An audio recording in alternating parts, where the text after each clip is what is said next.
dwi ishakshoni mikwach.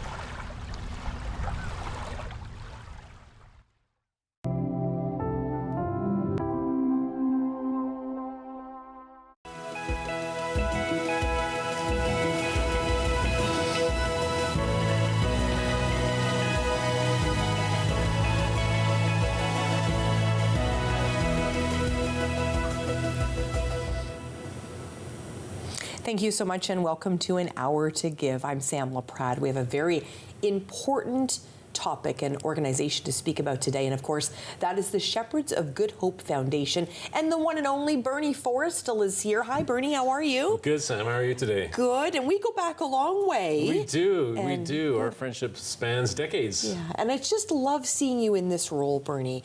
Tell me what you're doing with the Shepherds. Yeah, so I'm in my role as communications manager at Shepherds.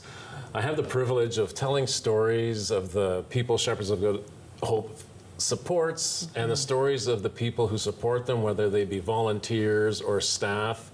As you may imagine, Shepherds of Good Hope is a generator of amazing, uplifting stories. And to be able to have a job that allows me to tell those stories is a privilege for sure. And you're a natural storyteller to begin with, so this was a perfect role for you to be able to share these stories. And we often think about the Shepherds of Good Hope or any sort of organization that's helping people who find themselves homeless, because I don't believe it's someone's whole story. It's just a chapter. It's just a chapter in their lives, and they just people experiencing homelessness, they want a roof over their heads. They want people to look at them, and if they're on the street, they want people to smile at them and say hello. And that's something my father and mother always preached to me, just smile at people. And that's something we do, and that's something I suggest that everyone does. If they see someone experiencing homelessness or having a tough day, a smile goes a long way. But at Shepherds is so much more than that. The support we give people literally changes lives, and I get to see it every day. Yeah, and talk me through maybe, and I know you've got probably thousands of stories to tell. Is there one that you can share with us today? There's so many. Last month we opened up our newest supportive housing residence downtown in the market on Murray Street. It's called the Richcraft Hope Center. And in the Richcraft Hope Center, there are 48 rooms for people that were experiencing homelessness. I just left a meeting this morning. We've been open for just about a month now, and we already have 21 people in. And by the end of the summer, we'll have a full group of 48 people living there. And if you can picture what 48 people look like, it's a crowd of people. Now imagine all those people removed from their lives on the street and brought into the care of Shepherds of Good Hope. The other good thing about Richcraft Hope Center is our new community kitchen that's on the ground floor. We'll serve 650 meals a day. Wow. At the kitchen. But the story I wanted to tell you is 2 weeks ago, I sat in the residence lounge of our new building, and I was speaking with two gentlemen. My intention was to videotape their stories and get it on film, how they're feeling, because they were about to get their keys, and I was going to be there and witness it. But as I was talking to them, I put down my phone, I stopped recording, I just want to have a conversation. And like the conversation happens a lot of times after the cameras have been turned off, which will probably happen in this interview too. But we sat there and I got to talking, and this one fellow, his name's Barry, and I was saying, Barry, tonight you're going to get your key in a few minutes. Well, what's going to be like in your new room? What's the first thing you're going to do? I'm going to have a shower, Bernie. I'm going to go into the shower and I'm going to do it safely. I'm not going to worry about my stuff getting stolen. I'm not going to worry about a fight breaking out. And he's just going to luxuriate in the shower of these brand new rooms that were furnished in part by the Marriott Hotel as they closed down some of their rooms and did a refresh. So there's hotel furniture in these rooms. There's beautiful clean showers. It's just amazing. So sitting there and watching his face light up, and this is a 42-year-old man, so it was really touching. It really is truly the key to dignity. I mean, literally. Yeah. Right? Yes. Yeah. Yes, to be able to have your own clean place. And outside of his room, there's a whole building full of people who care. As a communications person, my job is to tell the stories, but the people I work with and the volunteers I work with, they create the stories. And I sit in our group meetings and I listen to my colleagues talk about the work they're doing every day, every minute, and how serious and compassionate and empathetic they are. So when someone moves in and they're under our care, or if they're just coming in for a meal, they're surrounded by people who love them and love their jobs, and not to mention the over 350 volunteers that do the same thing. And I think, if many people may take the key to our home, a hot shower, for granted. And so it's the little things, right? And it can be something as simple as you mentioned, someone giving you a smile, that connection within the community. So you have really created community in this building. Absolutely. And the community, another neat story, when the first day of our service in our new kitchen, it's brand spanking new. It's built like an industrial kitchen, but it's homey as well. And so for that first day on the first Monday in May, the groups started coming in and there was a lineup, and I was sitting there, I just wanted to see what their first reactions were. And they were like, thank you so much, this is so nice. We all got to keep care of it. We all got to keep care of it. So even the community who uses our services recognize what our donors do, what our volunteers do, what our staff do for them. And they want to keep it clean. And they work amongst themselves to not police it, but to encourage people to take care of the space. I love that. Is it emotional? Absolutely. The reason I started working at Shepherds of Good Hope is because of my Uncle Brian. He was a schizophrenic, and he lived on the streets when I was young. And my father would come, and we'd look for my Uncle Brian on Sundays downtown and bring him home to our house in the East End. And he'd come and we'd play Battleship. That was his thing with us. And we would take him after that, and he would just spend with us. Uncle Brian, he looked like your stereotypical homeless person. He had mental health issues. He lived in rooming houses. He lived on the street. But for that one day a week, he came and he hung out with us. And I didn't see him as being homeless or having he was just Uncle Brian. So now when I work at Shepherds, and I see myself helping Uncle Brian and kind of bringing forth what my parents kind of instilled in me to do things for others. Oh, your parents would be so proud. Yeah. Yeah, I think so. Yeah. So let me ask you this. I think many of us drive down King Edward Street and we're trying to get where we're going. We're late for a meeting. We're maybe going for dinner at the casino, or we're heading over to Quebec or heading back from Quebec. And we may be seeing people on the street. And sometimes it's hard for us to remember that it's an uncle, a son, a brother, a friend, a former football team member and played hockey. How do we tell these stories like you have done so beautifully, but how do we remember that in our everyday lives? Well, we use the term people experiencing homelessness rather than a homeless person. And the idea behind that is this is an experience. This isn't their life. Wasn't their life before they experienced homelessness, and hopefully some point it won't be their life after they experience homelessness.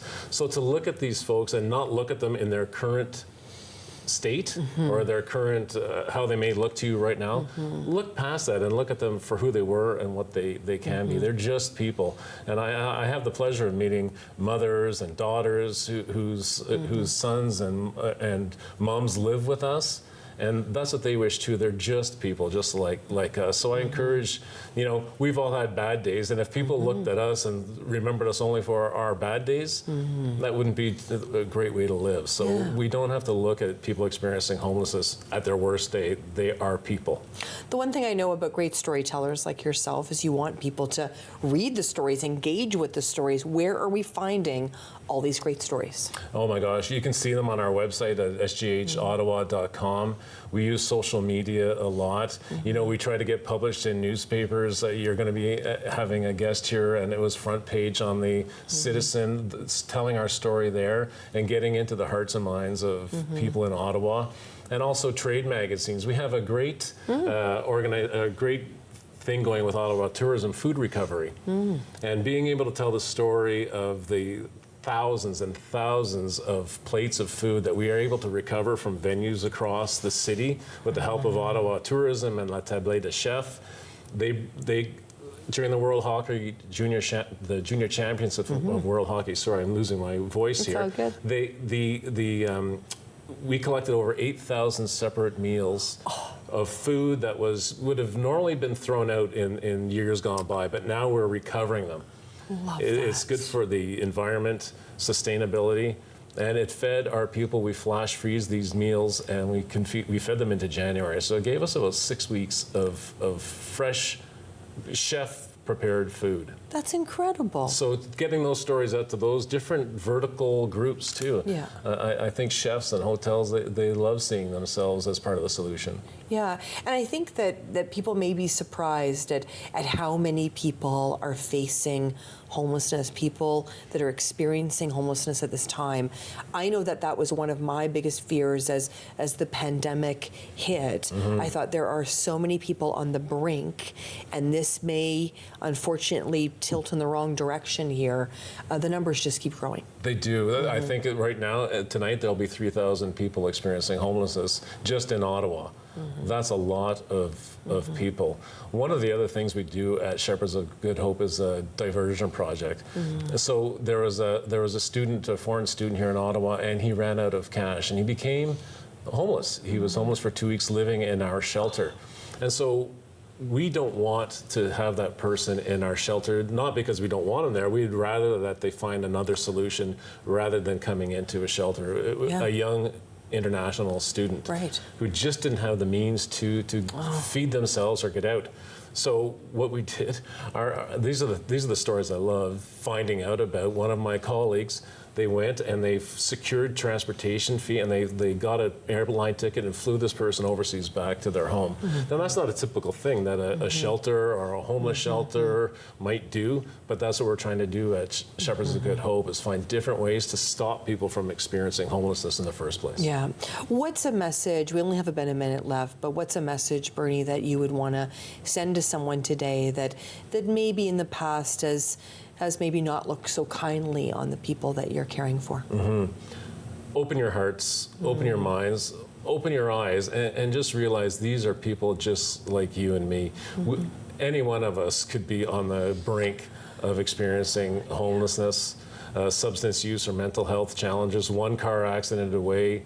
You know, I just wish that people would see people through their eyes looking at them, and everybody has the opportunity, and they deserve the right to be seen for who they are, not for what you think they are.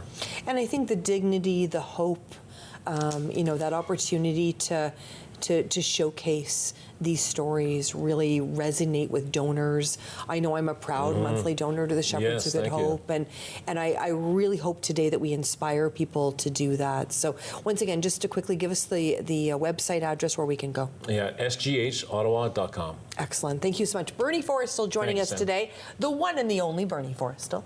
When we come back, some of those stories that we've talked about, we're going to have a couple of guests share their own stories. I'm Sam Laprade. This is An Hour to Give. Today is all about the Shepherds of Good Hope and the Shepherds of Good Hope Foundation. Stay with us.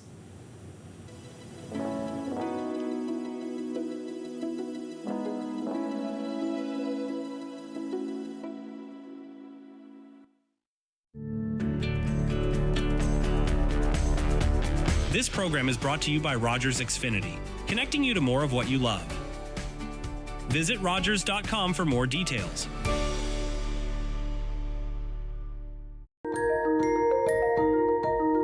The Order of Ottawa celebrates outstanding citizens. Recipients come from diverse backgrounds. They make exceptional contributions in many areas of city life. They are advocates for minorities. They are media experts and visionaries in community building, innovators in healthcare, leaders in education. They are technology leaders and entrepreneurs. They entertain us. They are passionate about arts and culture. They are outstanding citizens and members of the Order of Ottawa. Who inspires you? Who will you nominate?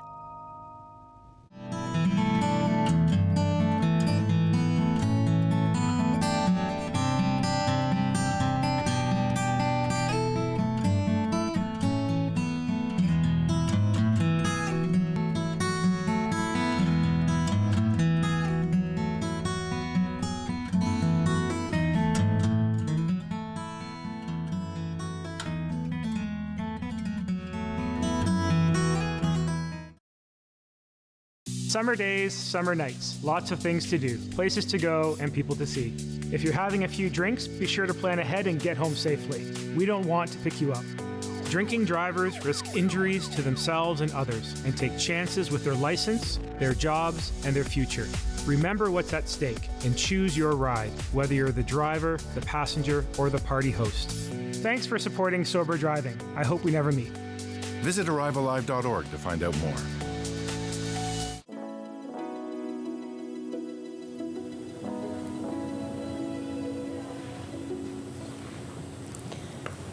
And we're back talking all about the Shepherds of Good Hope Foundation and the Shepherds of Good Hope today. And I'd like to welcome my next two guests to the show. And of course, I'd like to remind you that they are the one and only Jody McCullough is joining us today, as well as Crystal Atkinson. Hello, how are you? Hello. How are you? It's great to be connected to you both today and have this opportunity to spend time together.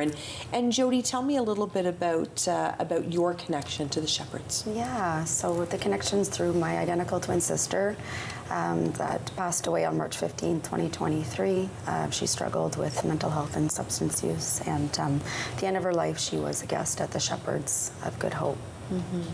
Yeah. I'm so sorry about your loss. Thank you. And I've shared a few times on this show that I worked in the sector that helps people with homelessness, and those stories are the ones that break my heart.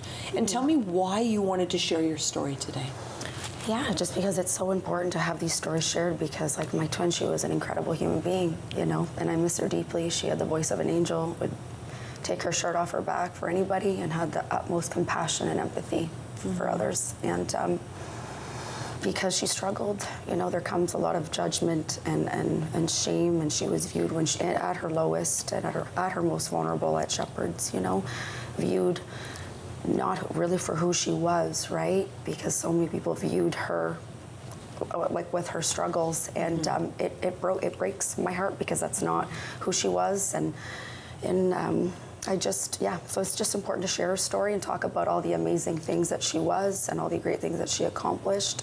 Just like her and other people that are guests at Shepherds, they're incredible people, and that needs to be talked about so people can change the way that they see things, right? Look through a lens of curiosity and not judgment, and always have compassion for others, I'm sure she'd be so proud of you today. Thank you. Yeah, thank you for sharing. And this is a story that you know as well. Crystal, talk to me a little bit about the connection to the Shepherds of Good Hope. Well, my mom is at a residence at the Oaks on Maryville, and she's been there close to a year.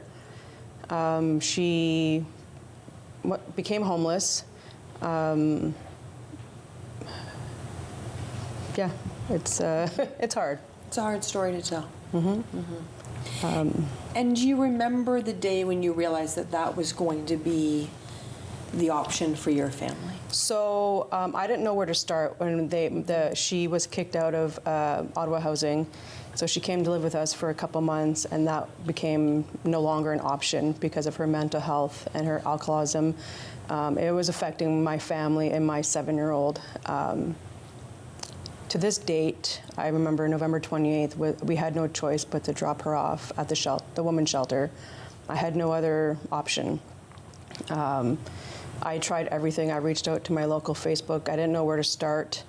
My local Facebook group, some lady had suggested to go to the residential through the City of Ottawa.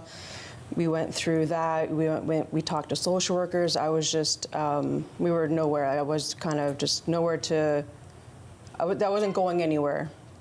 And I just remember my mom was put on the wait list for the Oaks, but the social worker had mentioned that it's a long wait list, so be prepared. And I remember in August, I got the phone call from a nurse at the Oaks, and says we would like to bring your mom in and yourself to have a tour. And I remember that day I had asked her, when will we know she'll be accepted? And I got the email the next day saying, we would love your mom to be part of the Oaks family. I fell to my knees and cried because I was relieved knowing that my mom lived on the streets. She had to leave because she part of the shelter program. I was worried at night. You know, where's my mom today? You know, she was in and out of the shelters. She was kicked out of shelters, the women's shelter. And then the day I got that phone call, I just so much relief, knowing that my mom is safe. And throughout that time, the nurse, the doctor, I would be in contact with my mom's doctor, so I would email the nurse, and she said, Crystal, we will now take your mom. You can now go back to being her daughter, not her caregiver. And that right there, just, I was so relieved. And I'm her daughter again and not her caregiver. To this day, she's happy. I drop her off at the Oaks, and everyone's just so happy to see her because she brings a lot of joy and comfort. And Jody's met her a few times, actually. Oh, she's amazing. She's amazing. She has a bed. She's cared for, and that just makes me really, really happy. And that's why I'm so thankful for the Shepherds of Good Hope, because they saved my mom, and they saved me and my family. You're a good daughter. Yeah, you really are. You're amazing. Thank you. Yeah. I'm trying, and I wasn't giving up. I was not giving up. And I'm still not. No, so you're not. And I see such a beautiful connection here. Yeah. So I see you like cheering her on. Of course. So they've created a community here. Yes, absolutely. Talk to me about that. Well, we met, right? We're both part of the Faces of Hope campaign, and we both we that connected. day they launched the Faces of campaign. Me and Jody started talking, and here we are. And we talk a lot. Yeah, and we connect, and we lift each other up. You know, she came to see my mom with me, and my mom cried because she was so happy to see the both of us. And she's a fantastic person. Thank you. So are you. She really, really is. Thank you. And So are Jody, you. what would your sister say about the fact that you've started this foundation in her name, that you are here sharing her story today? Do you have any insight of what she would say about the fact that you're really helping to carry her legacy on? I'm pretty sure she'd say, like, you know, that she's really proud of me, because this is not like me. You know, I'm pretty reserved and a very shy person, and I think she'd be extremely proud of the strength and the courage that I had to start something and turn my pain to something powerful in her honor, but not just for her, but for all of us. And tell me, you know, like, keep going, girl, like, you got this, you know? And I've never felt more authentic in my life, because this is just me. I have a pure heart, and I really just want to help other people and make everybody feel seen, heard, valued, because we're all human beings, you know? So that's really and I just think, what that is.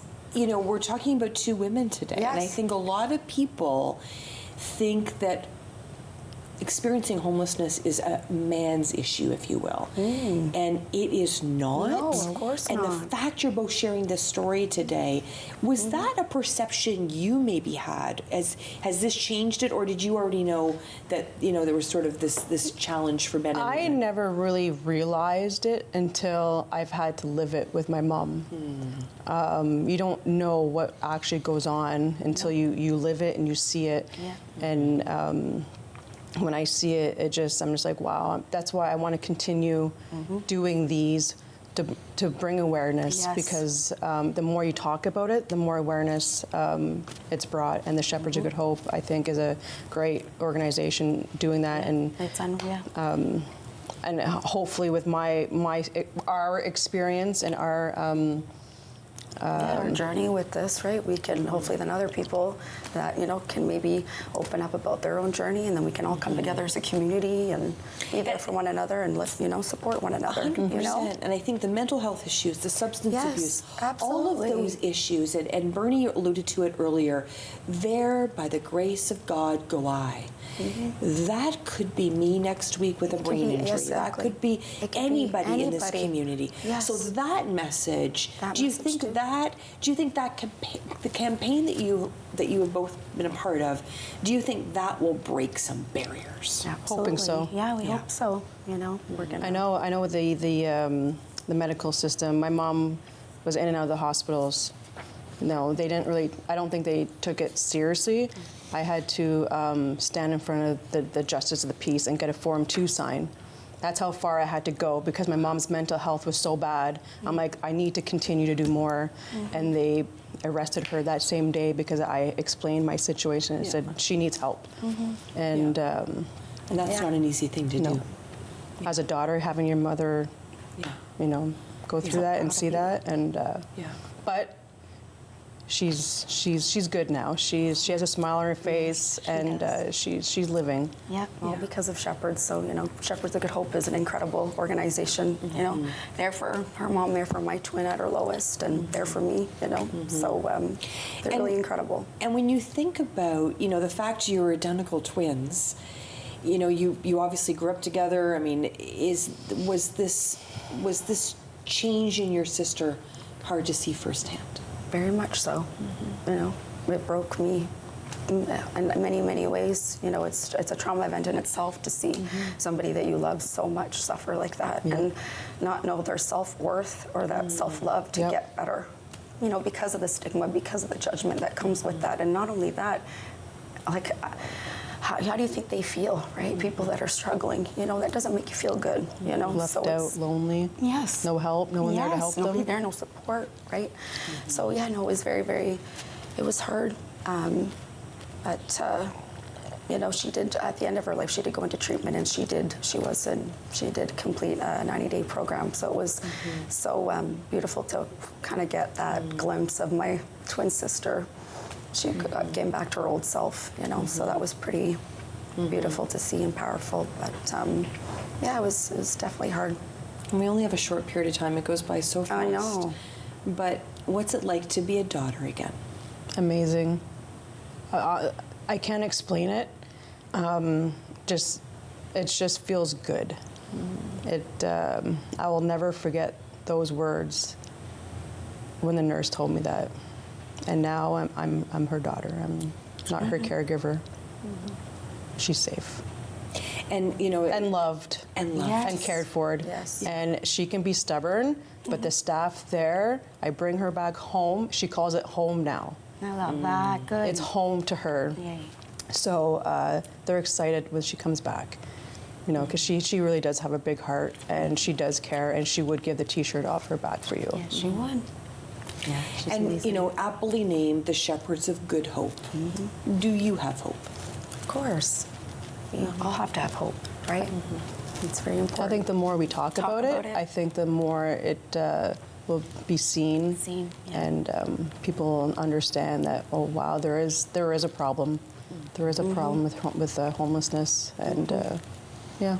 Wonderful. Ladies, thank you so much for sharing your story. And thank you so And I know much it's an for having emotional us. thing to do. I think it's brave. I think, you know, you're courageous to share your story, but I know you'll impact even one person. Hope so. Is what our goal is today. Yeah. Hope so. Thank you so much to Thank you. Crystal and so Jody much. today.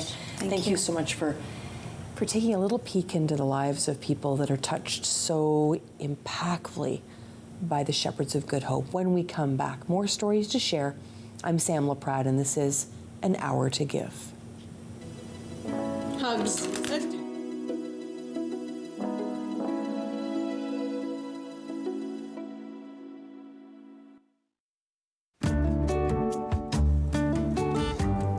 Welcome to Community News and Events on Rogers TV Channel 22. I'm Dave Hilson. The Tim Hortons Ottawa Dragon Boat Festival returns to Mooney's Bay Park from June 20th to 22nd. Founded in 1993, the event is recognized as North America's largest dragon boat festival and features over 125 teams from 5 countries competing in thrilling 500-meter races. The event celebrates community spirit through corporate challenges as well as challenge cups, featuring youth teams, cancer survivors, charities, and more. You can enjoy free concerts, artisan markets, diverse food vendors, and family-friendly activities.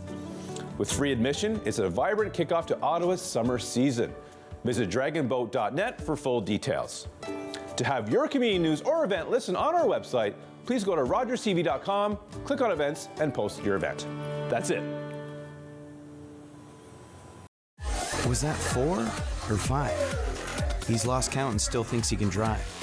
Do you think he knows that when he is caught and charged with impaired driving, he'll lose his license and a lot more? If he gets in his car, he'll face costs exceeding $20,000. Does he realize he could have a criminal record for his choice to drive? And it could be much worse if he crashes. Wonder what he'll be thinking tomorrow. Have a Holden one at 15.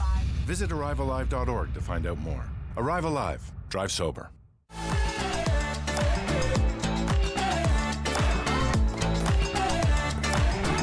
With clubs, leagues, and courts in every province and territory across Canada, squash is the sport for wall-to-wall fun, fitness, and friendship. From coast to coast to coast. Learn to play, and you'll want to do it every day. Squash. Play inside the box.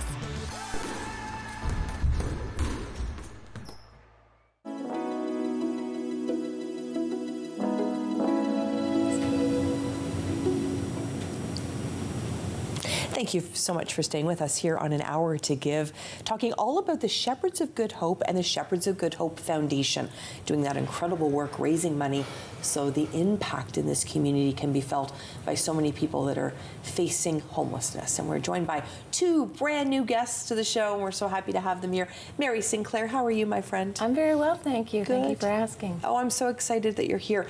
Tell me your role for the Shepherds. I'm a volunteer at Shepherds of Good Hope. On Monday, I'm down at the community kitchen downtown. On Thursday, I'm at Hope Living. And on Friday, I'm at the Oaks. My goodness, I got to keep up with that list. That's incredible. And Anne Van Welter's here as well. What's your role, Anne? I'm an assistant manager of programming for Shepherds of Good Hope. So oversee daily operations management, not only of our shelter downtown, but of our supportive housing units. Fantastic. I can't go a minute further without saying, Mary, how do you know Anne? Oh, Anne's my daughter. Right, exactly. I love it so much.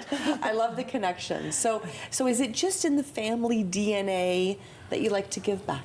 I think so, and I know Bernie was talking about his parents, and it's the same with my parents. My parents, I grew up in Perth, a small town, and both my parents served in the community. And even when my children were growing up in organizations, schools, and churches, I've always been part of the community. And when I retired, I knew that community had to become part of my life. Right. And I landed at Shepherds, and I'm so grateful. So grateful. So did Mom go there first, and then you followed? No, I went first. Okay. Yeah. Okay. So I always knew I wanted to do something. I was working in hospitality before this. I knew I wanted like a change in my career. Yeah. I knew I wanted to help people. This is very special to me. My father experienced homelessness, mental health, substance use, and he recovered, and I knew I wanted to do something that worked with people experiencing homelessness. So I applied at Shepherds of Good Hope. I started as a frontline worker, and then I took a contract position for an assistant manager role, and now we're here. It's been almost 2 years that I've been with Shepherds. It's going to be 2 years in August, so yeah, it's really special for me. Are you bursting with pride over there, Mom? Of course. Yes, yes. And so you were like, I think Anne's having a rewarding time at the Shepherds. I'm going to volunteer. Well, Christmas. It was Christmas. Yeah, it was Christmas Day. I had a shift downtown on Christmas, and I guess we've always spent Christmas together as a family, so this was the first time I had to work on Christmas. Yes. And it was special. Like, I was so excited, actually, to go and work on Christmas, because I just wanted to smile and say hi to all of our guests and just be with our frontline staff as well. So it was really exciting. And then my mom decided to come and volunteer that day, and that was her first day. And we did Christmas early at home, and then to free us up for 3 o'clock shift, and And so some people, when they retire, they play tennis, they garden, and they golf. You're heading to the Shepherds of Good Hope at least 3 times a week, from what I just heard. Yes. What does that do for your heart? Oh, it feeds my soul. Yeah, I get more out of it than I give, I think. It's rewarding. And interaction is really important, and as you age, and it's even more important. So those socialization, and so that's a huge part of my socialization, and reaching out to others and people who are less fortunate than I am. I'm so happy to be there to give to them and share, in particular, not so much in the community kitchen because it's very busy, although you get to know the regular clientele. And also the staff, and your other volunteers. You've made lots of friends, and it is a family. Yeah, and then at the Oaks and Hope Living, because they're permanent residents, then you can build relationships with the clients, and that I love. And I think so that nice. might surprise people, right? And I think anyone that's ever sort of had that experience, I think it does surprise people that on the other side, they're craving that interaction. And we may not always witness that if we witness people on their worst days, but they still want that connection. So talk to me about that. I mean, I'd love to share a story about something really special that happened when I was. So I guess a lot of people don't realize what like the continuum of care we provide is as well. So some people are looking at Shepherds of Good Hope and they're like, oh, an emergency homeless shelter that's downtown, but it's so beyond that, and I don't think people realize that. And I had a moment last year where I was working at one of our supportive housing units, and someone was coming from the shelter downtown to see a room that he was going to move into, and it was just like, it was so special. Sorry, it was. I couldn't even believe it. He was experiencing homelessness for so long, and to watch him go and open up the door to the room and just look around and say, so this would be all mine, you know, the bathroom, the little kitchen, the bed. It's like so beautiful to see that, you know. I'm really proud to work for Shepherds of Good Hope. I'm so proud that we are working to end homelessness. What do your friends say, Mary? What do your friends say about what you're doing, and your family? They're so supportive. And one thing that I do share with my friends is when I say I'm downtown, and they are afraid to go downtown. They don't know how to interact with the homeless people, and I say they're just human, and just treat them with dignity and respect, and smile at them. And so I'm in a way teaching others, you know, that being homeless, they still deserve dignity and respect, you know. 100%. And but for the grace of God, and that's a statement Bernie made, but for the grace of God, that could be me, or that could be a family member or a friend. And we have to remember that. 100%. And how do you ensure that, you know, yourself and the team, how do you make sure you're all taking care of each other as well? Because it can be overwhelming sometimes. Absolutely. As management, one of our roles is providing support to our frontline staff. It is a really, really difficult job. I think it's really important to debrief. I think it's important to remind people to take care of themselves, whether that's going home and taking a bath, or going on a walk, or hanging out with your dog, seeing family.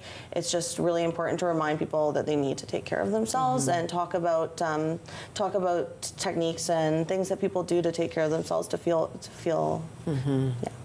What would you say to somebody that maybe they're on the brink of retirement and they think that they're not going to contribute anymore, that they're just, you know, their work life is over, so therefore maybe they don't feel like there's that opportunity to give back? I think there are many opportunities to give back. From my own experience, for the first year of retirement, I put it out to the universe, and I said, you know, guide me. Where should I go? And the Shepherds was, as I said, where I landed. The Shepherds and the Red Cross are the two organizations. And we have so much to give. And even if it's only a couple of hours a week, the value that is, you know, it's priceless. And it's rewarding.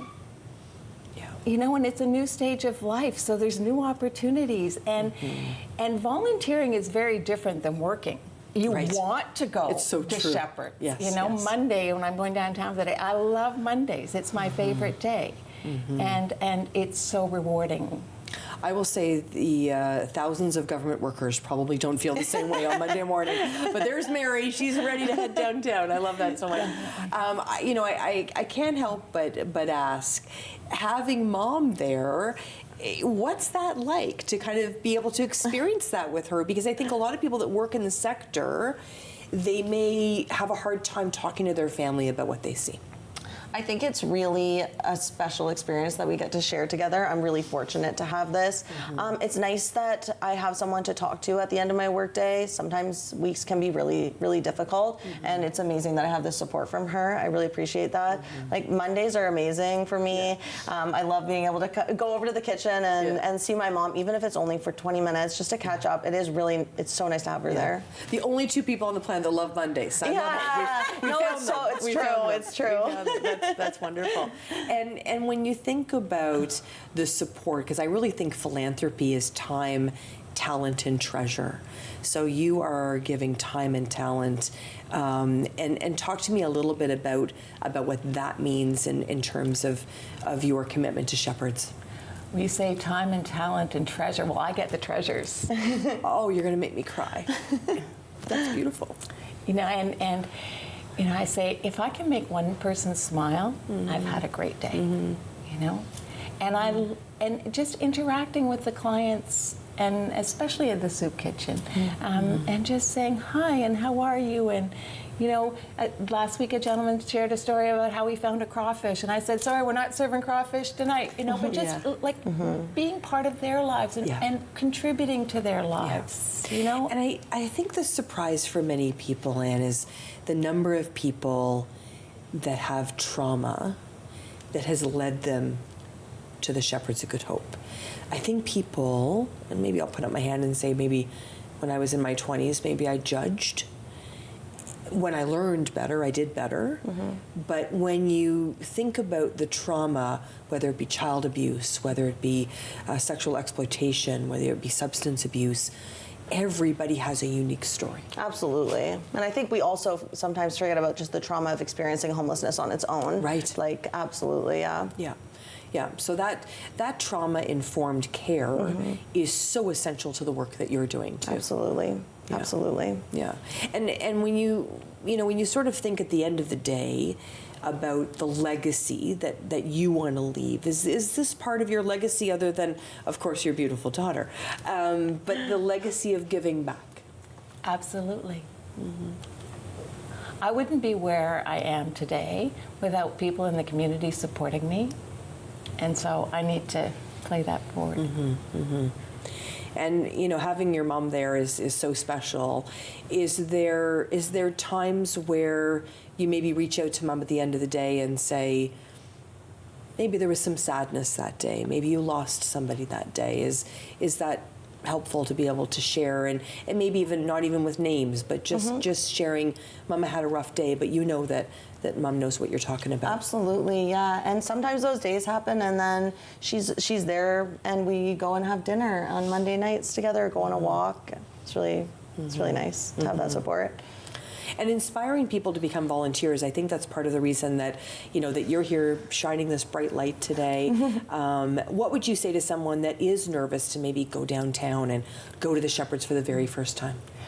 Well, there are other facilities to go to as well, like, and depending on where you're living in the city, and like Hope Living, it used to be a retirement home. It still runs like a retirement home, and so there's nothing to be afraid of. You know, and it's convenient, and same with Witchcraft, and there's other opportunities to volunteer with Shepherds of Good Hope without going downtown. Wonderful. Thank you, ladies. Mother and daughter today. Oh my heavens, Mary and Ann inspiring me today, talking all about the Shepherds of Good Hope Foundation and, of course, the wonderful work of the Shepherds of Good Hope. When we come back, two gentlemen that are going to inspire you as well. Stay with us on An Hour to Give.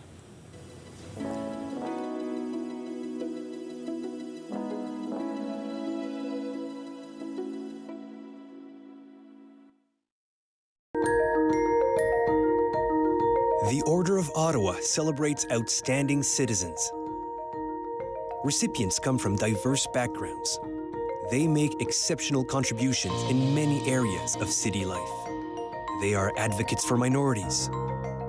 They are media experts and visionaries in community building, innovators in healthcare, leaders in education. They are technology leaders and entrepreneurs. They entertain us. They are passionate about arts and culture. They are outstanding citizens and members of the Order of Ottawa. Who inspires you? Who will you nominate?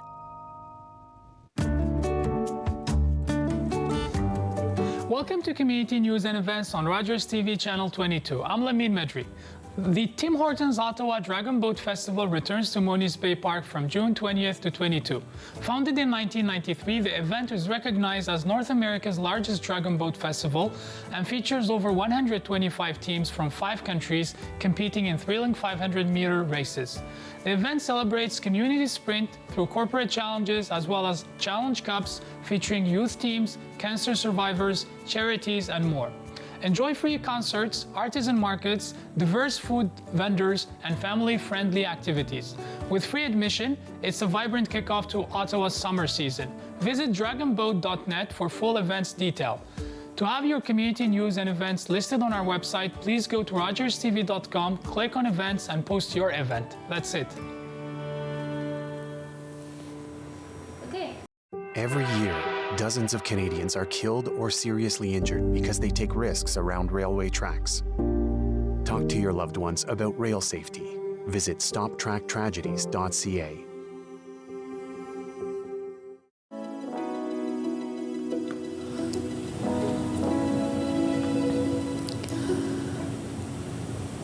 Well, I know you've been inspired already, but the inspiration continues here on An Hour to Give. I'm Sam Laprade. I want to introduce you to 2 gentlemen now. The one and only David Gourlay is here. David, of course, CEO of the Shepherds of Good Hope Foundation. How are you? I'm good, Sam. How are you? It's wonderful to have you here. Well, and of course, you brought a friend today. I did. Kavai Richtigar. Wonderful to have you here. Thank you. And you've got a really important role because you're the chair, the board of directors of the Shepherds of Good Hope Foundation. Yes. Yes. It's a big job. It is a big job. I actually joined the foundation as a volunteer. So I joined as a volunteer in 2017. You know, prior to that, I was making my financial donations, but it wasn't really, didn't know how the money was being spent or what it was being used for. So I decided to join the foundation. I started volunteering in one of our supportive housing and eventually joined the board. And then last September, I was asked to chair the board, which has been, it's been great. And those aren't decisions that are taken lightly, David. We know we want strong leaders in the role. Right. And Kavai, we've known each other a long time. And when I see you in the community, right, it's always top of mind for you. Absolutely. You know, and Shepherds has been around for over 40 years. And, you know, we've done a lot of great stuff. We've done a lot of stuff to tackle chronic homelessness, food insecurity, but there's a lot more that needs to be done.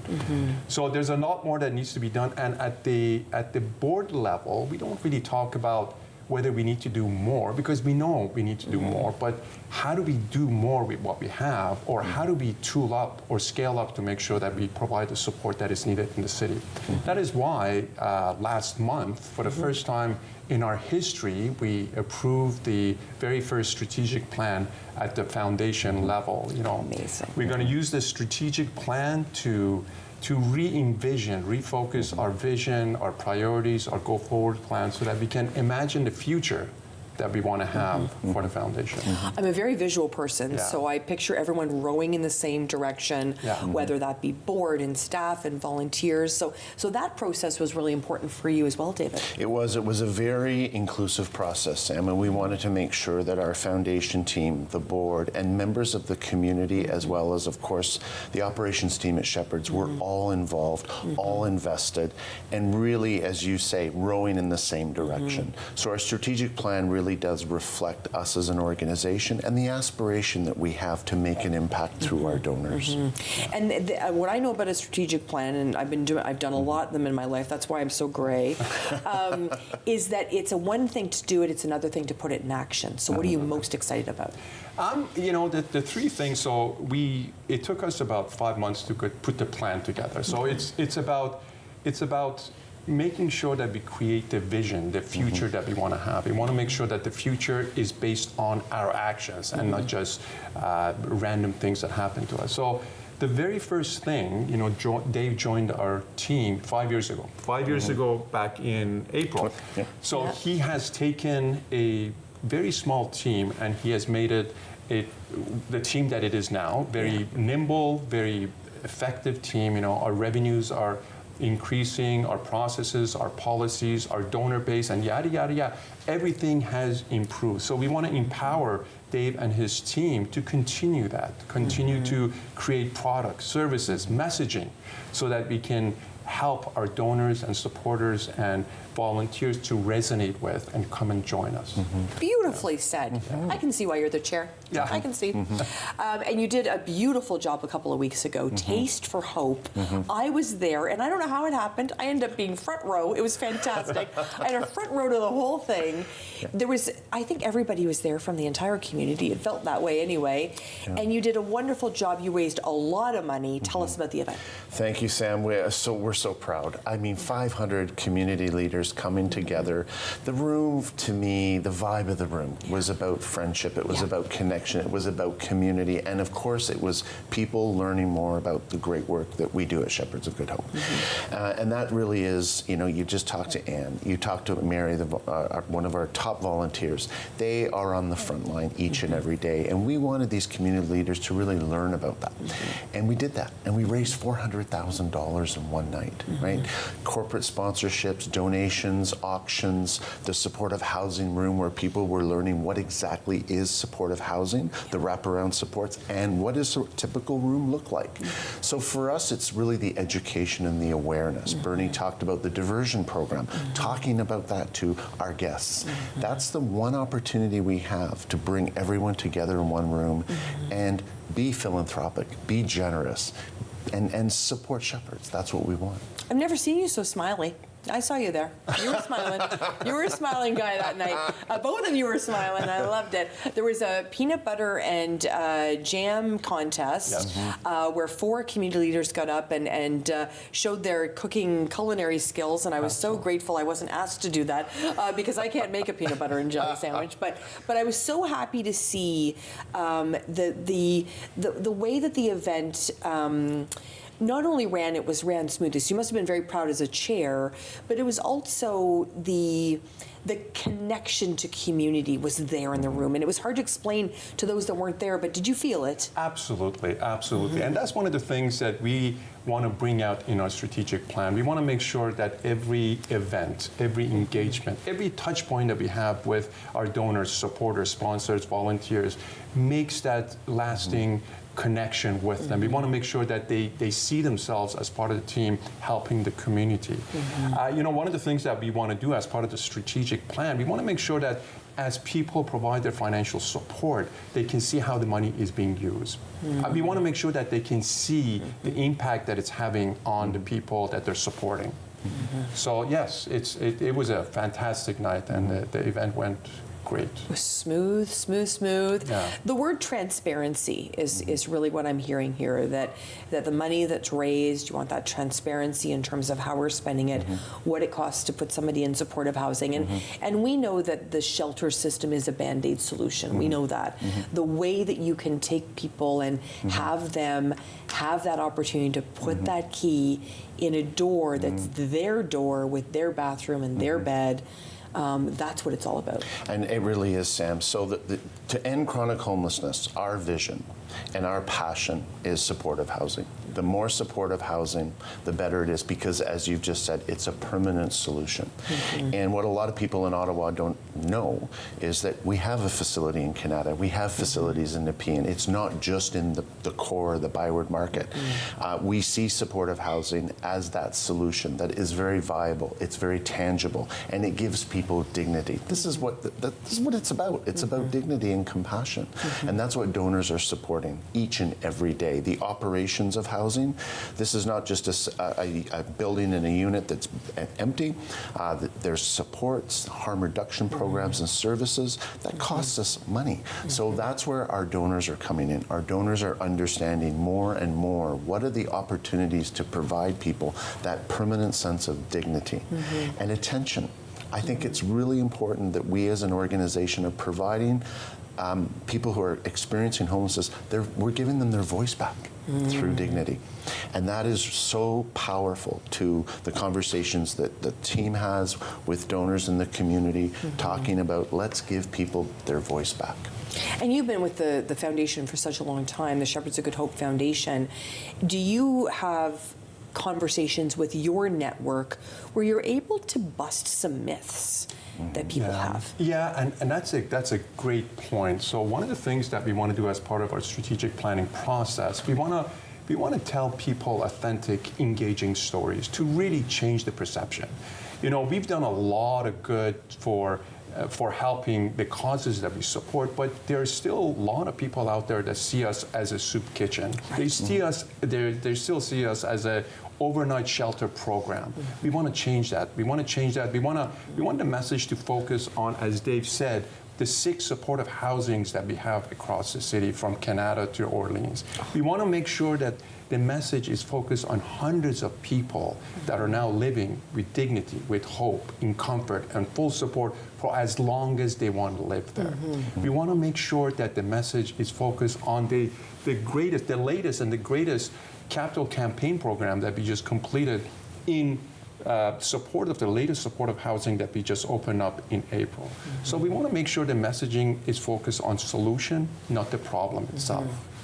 Yeah. I've never said this in my entire life, but I'm excited to read your strategic plan. You know, like usually they're not an exciting document, but I feel like you've done a really nice job of letting us as a community know where you're headed. And that, David, I mean, that's where you can raise money, because once people see transparency, accountability, they see the vision, and then they give. Yeah. And what's really hard, Sam, is we are asking people in the community to support strangers. No one thinks that they're ever going to need Shepherds of Good Hope in their future, whereas other organizations have the benefit of the day-to-day service, right, in the medical field, the healthcare field. No one is thinking about, I'm going to need Shepherds in my future. So we have to really inspire and emotionally connect with the community. And we ask for the $5. It costs us $5 to make a meal at Shepherds of Good Hope. That's dignity. That's compassion. That's giving back. And so it's a Starbucks coffee in the morning or whatever. So we try our best to connect emotionally with the community, and our strategic plan, which the metaphor of the plan is a house. Yeah. And we're going to launch it officially in September, and because that's our business, right? And that's what we are here to do. We are here to provide, again, that permanent stability to people. Beautifully said. We only have a minute left. It goes so fast, of course. In 30 seconds, tell me what you would tell somebody that just met you for the very first time about your work. It takes a village. So I just want people to know that it takes a village, and the bigger the village, the easier it is to provide the support. And we're looking to expand that village. So hopefully we have great aspirations. We want to do a lot of changes to eliminate chronic homelessness. We want to eliminate food insecurity. But it takes a lot of people to help with this. Takes a village. Well, these are 2 members of the village right here. Thank you so much, gentlemen, for joining us today. And thank you so much for spending time with us here on An Hour to Give. I know we've inspired you today. Visit the website for the Shepherds of Good Hope Foundation and make your gift today. I'm Sam Laprade. Thank you so much.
Connect with us by visiting our website or email us at comments@rogerstv.com.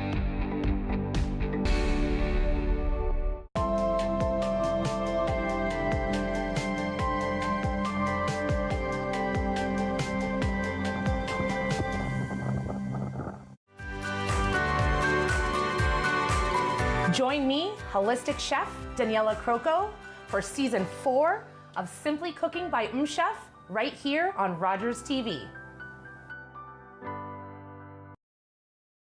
For 25 years, you've been helping to make our roads safer by doing the right thing. You've been the designated driver, you've stayed over, called home, you've called a cab or a friend, and